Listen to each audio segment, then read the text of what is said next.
few years ago, when we started trying to write down our purpose, trying to codify our culture so that as the team grew, we wouldn't lose what we had when we start, it was very edifying to see that the statement that the team came up with was very consistent with the views that we held.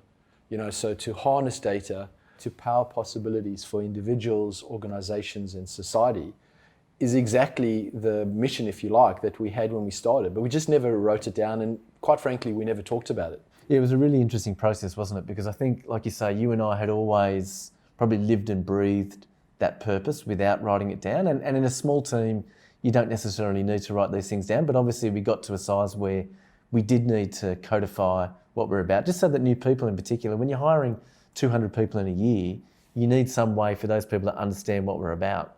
And to bring 600 people together at the time and to get them all to contribute to that and to come up with a statement that you and I looked at and said, yes, this is exactly what we are about, was very rewarding, actually. I thought it was great to think that the team all believed in the same thing that we'd believed in forever.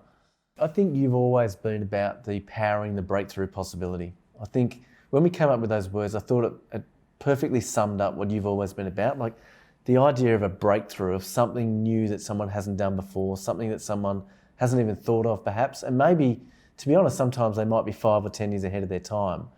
And then clearly, it's very important that when we do that we then think about who benefits from that. And obviously, organisations is very obvious. We work for clients, we need them to benefit. But I think it's always been very important to make sure that when we do that we also do work that benefit the end consumer, the end individual, and society.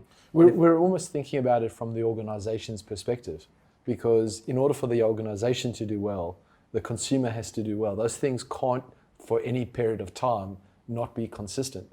Whenever you touch customer data, you have a huge responsibility to make sure that you are using it appropriately and respectfully, and treat that data, if you like a gift. And for the customer's best interest.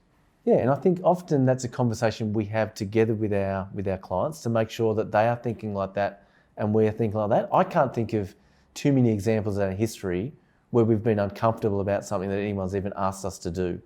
But it doesn't mean that you don't need to be continually vigilant about making sure that you are respecting the end customer at all times. From a powering breakthrough possibilities perspective, we have a number of people working on work that they find truly groundbreaking. In this case, Walmart.